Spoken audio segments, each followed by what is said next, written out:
आपका यूनिक प्रज्ञान यूट्यूब परिवार में मैं प्रज्ञान सर हार्दिक स्वागत करता हूं, वंदन करता हूं, अभिनंदन करता हूं। प्यारे साथियों, कल की पाठचर्या में हम लोग अध्ययन कर रहे थे छंदों से संबंधित महत्वपूर्ण प्रश्नों का, और आज की पाठचर्या को वहीं से कंटिन्यू करने वाले हैं जहां पर कल की पाठचर्या में लिया था विराम। तो आज की इस पाठचर्या को प्रारंभ करें इससे पूर्व अगर वीडियो को पहली बार देख रहे हैं तो चैनल पर नए हैं तो कृपया चैनल को सब्सक्राइब, वीडियो को लाइक और शेयर करना बिल्कुल ना। तो बिना समय गंवाए प्रारंभ करते हैं पाठचर्या को और देखते हैं आज की पाठचर्या का आज का पहला प्रश्न। दोहा किस प्रकार का छंद है? तो दोहा मात्रिक अर्ध सम छंद है। विकल्प सी इसका राइट आंसर हो जाएगा। दोहा के पहले और तीसरे चरण में 13-13 मात्राएं, दूसरे व चौथे चरण में 11-11 मात्राएं होती हैं। मात्राओं की संख्या कुल 24 होती है। और दोहे के ठीक विपरीत जो है सोरठा होता है। सोरठा के पहले और तीसरे चरण में 11-11 मात्राएं और दूसरे और चौथे चरण में 13-13 मात्राएं होती हैं। आगे बढ़ते हैं आगे और देखते हैं अगला प्रश्न।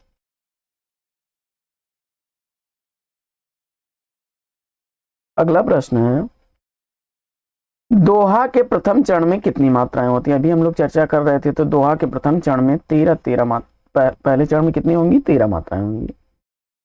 आगे फिर दोहा में मात्राओं की संख्या आपको बताना है तो टोटल 24 मात्राएं होती हैं प्रत्येक चरण में।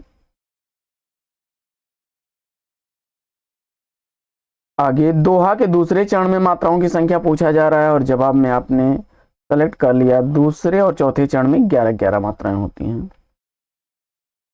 अगला प्रश्न,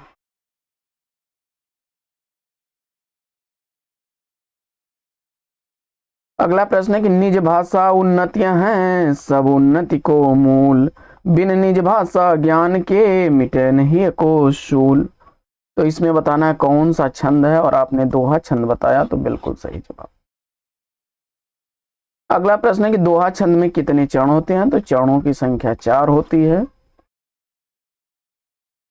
पहला और तीसरे चरण में 13 मात्राएं, दूसरे और चौथे चरण में 11 मात्राएं होती हैं। 4 चरणों वाले इस छंद में कुल 24 मात्राएं होती हैं।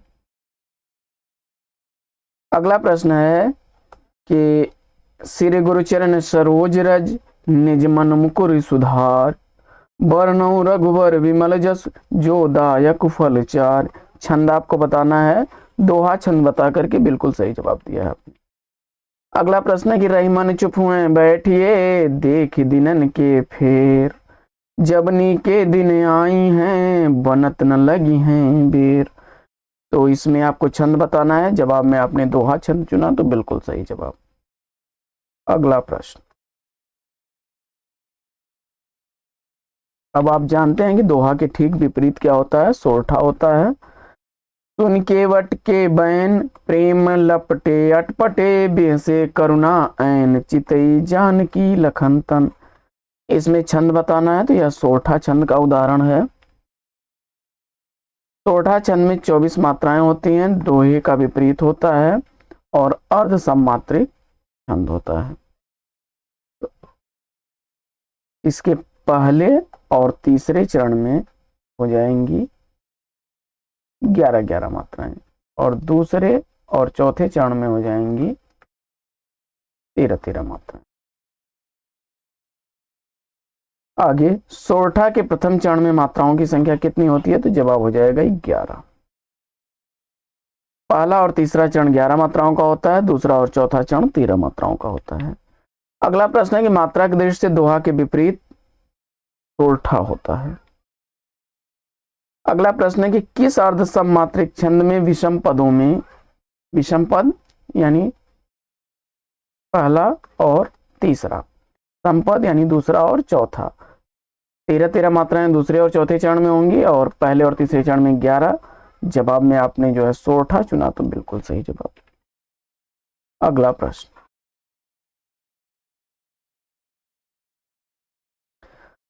अगला प्रश्न है कि निम्न पंक्तियों में कौन सा छंद है? इसका आपको जवाब बताना है।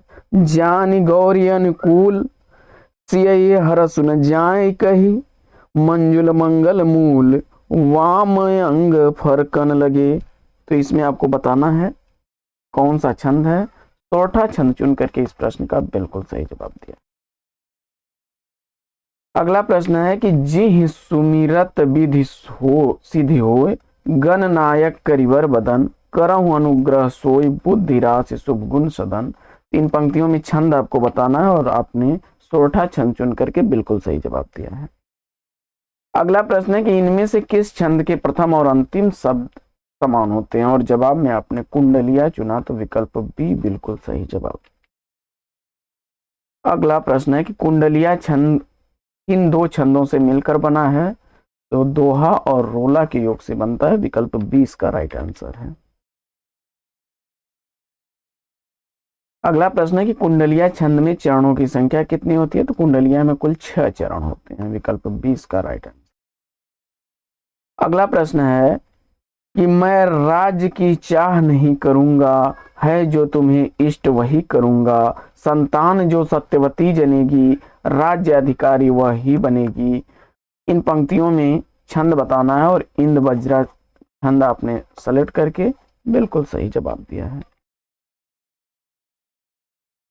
अगला देखिए, इंद वज्रा छंद के प्रत्येक चरण में तगण तगण और एक जगण के साथ दो गुरु के क्रम में कुल 11 वर्ण होते हैं। आगे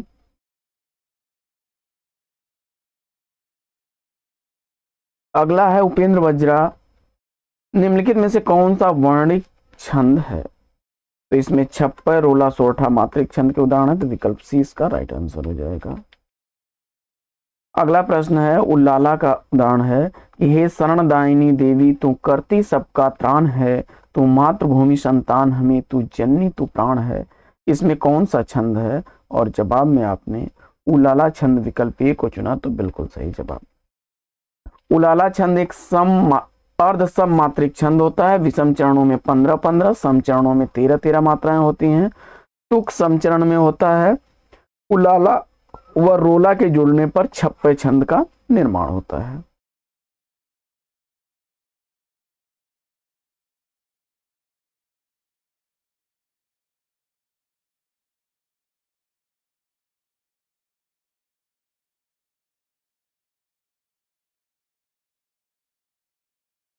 अगला प्रश्न है कि निम्नलिखित पंक्तियों में से निम्न पंक्तियों में छंद आपको बताना है। रे मन हरि भज विषय तज, सज सत संगति रैन दिन, काटत भव के फंद को और न को राम बिन। तो इसमें अगर आपने उलाला छंद को चुना विकल्प बी को तो राइट आंसर है आपका। अगला प्रश्न है कि छंद का नाम आपको बताना है कि प्रेम नेम हित चतुरई, जेन विचारत नेक मन, सपने न विलंबिए, छिन तिग ही आनंद घन। तो इस प्रश्न का राइट आंसर अगर आपने विकल्प सी उलाला को चुना तो बिल्कुल सही जवाब। उलाला के जो है दो सम चरणों में 13-13 मात्राएं होती हैं और विषम चरणों में 15-15 मात्राएं होती हैं। हेमचंद्र आचार्य ने कर्पूर नाम से वर्णित इस छंद को किया है। सवैया छंद, तो आला छंद में कितनी मात्राएं होती हैं, तो जवाब हो जाएगा 31 मात्राएं होती हैं। आला छंद को वीर छंद भी कहा जाता है, जो पदों के 4 चरणों में रचा जाता है। इसमें 16 या 15 मात्राओं पर यति होती है। आला छंद को मात्रिक सवैया छंद भी कहते हैं। आला आदिकालीन कवि जगनिक द्वारा रचित परमाल दासों महाकाव्य का एक खंड है, जो बुंदेली बोली की बोली बनाफरी में रचित है। आगे या लकुटी अरु कामरिया पर राज तिहू पुर को तजी डारो, इसमें छंद आपको बताना है और आपने सवैया छंद बताया तो बिल्कुल सही जवाब। अगला प्रश्न है कि नी ही महाब्रज भाषा प्रवीण या सुंदर तानी को भेद को जाने, भाषा प्रवीण सुछंद सदा रहे, सो घन जी के कवित्त बखाने। तो इसमें आपको बताना है कि कौन सा उक्त सवैया किसका है, तो जवाब हो जाएगा यह ब्रजनाथ का है। विकल्प इसका राइट आंसर हो जाएगा। अगला प्रश्न अगला प्रश्न है कि निम्न में से वर्णिक छंद कौन सा है, और जवाब में आपने सवैया को चुना तो बिल्कुल सही जवाब।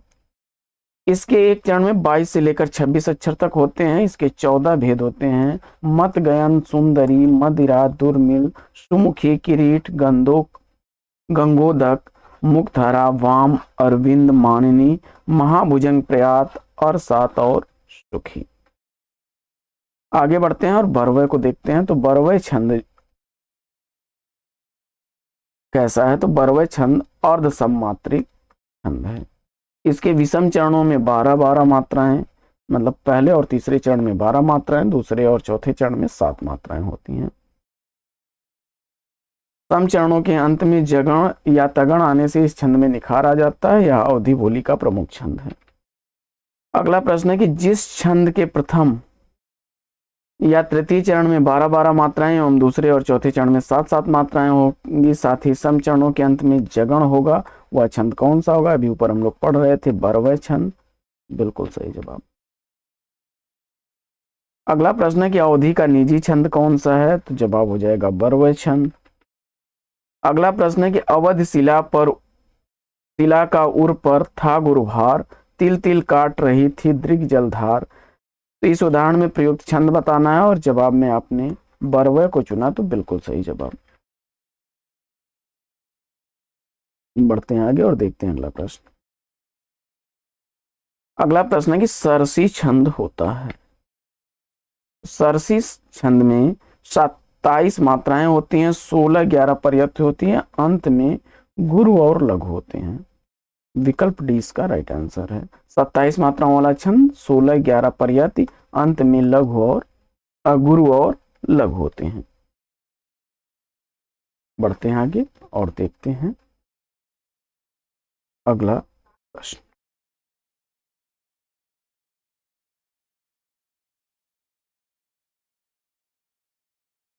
अगला प्रश्न है अनुष्टुप क्या है। तो यह एक छंद है। विकल्प ए इसका राइट आंसर हो जाएगा। अनुष्टुप एक छंद है।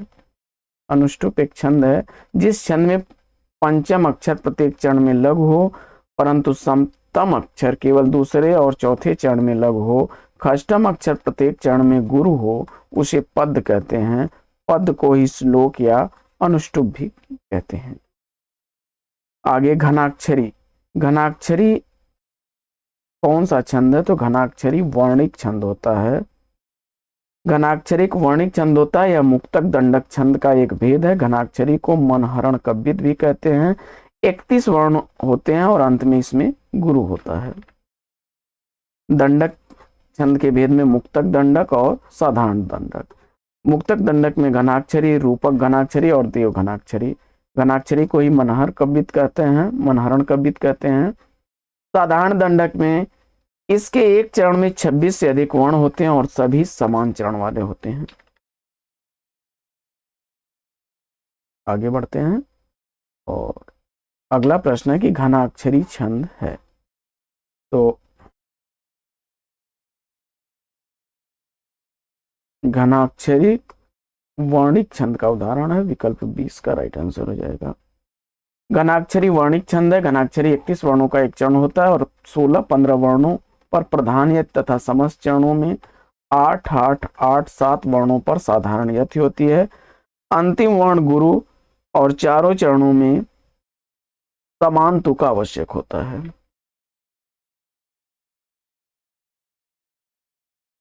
अगला है कि निम्नलिखित में से कौन सा छंद का प्रकार नहीं है। तो इसमें दृष्टांत छंद का प्रकार नहीं है। दृष्टांत अलंकार का भेद होता है।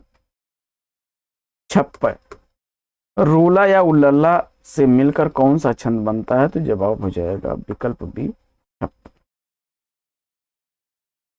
छप्पय छंद रूला मात्रिक छंद और उलाला अर्धमात्रिक छंद के योग से बनता है। छप्पय को मात्रिक, विषम और संयुक्त छंद भी कहा जाता है।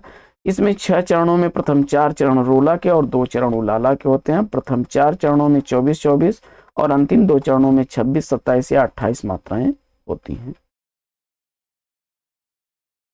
वर्णिक छंदों में इंद्र वज्रा, शालिनी और उपेंद्र वज्रा 11 वर्ण होते हैं। शार्दुल विक्रणित में 19 वर्ण होते हैं, द्रुत विलंबित तोटक में 12 वर्ण होते हैं, मालिनी में 15 वर्ण होते हैं, मंद्रा कांता और शिखरणी में 17 वर्ण होते हैं और वसंत तिलका में 14 वर्ण होते हैं। इसी तरह से मात्रिक छंदों में 4 मात्राओं वाला अरिल और पद्धरिया छंद है, 28 मात्राओं वाला हरगीत का छंद है, 11 मात्राओं वाला अहिर छंद है, 12 मात्राओं वाला तोमर है, 16 मात्राओं वाला चौपाई है, 24 मात्राओं वाला रोला है, 26 मात्राओं वाला गीत का है और 31 मात्राओं वाला आल्हा या वीर छंद है। अर्ध सममात्रिक छंदों में बरवय, दोहा, सोरठा और उल्लाला आते हैं।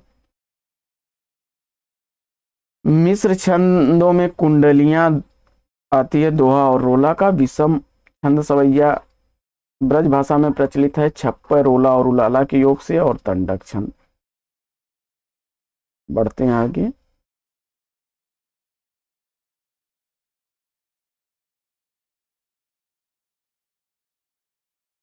अगला प्रश्न है,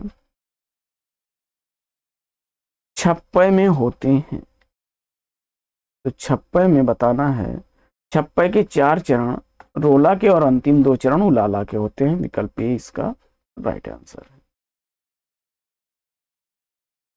अगला प्रश्न है कि किस छंद में 4 से अधिक चरण होते हैं, तो जवाब हो जाएगा 4 से अधिक चरणों वाला छंद इसमें छप्पय हो जाएगा। विकल्प सी इसका राइट आंसर है, 6 चरणों वाला छंद है।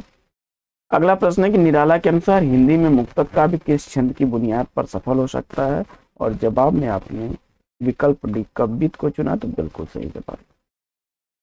निराला जी कव्यित छंद को हिंदी का जातीय छंद मानते हैं। उन्होंने कहा है कि हिंदी में मुक्त काव्य कव्यित छंद की बुनियाद पर सफल हो सकता है। निराला के अनुसार यह छंद चिरकाल से इस जाति के कंठ का हार रहा है। यदि हिंदी का जातीय छंद चुना जाए तो यही होगा। आगे गीत का छंद।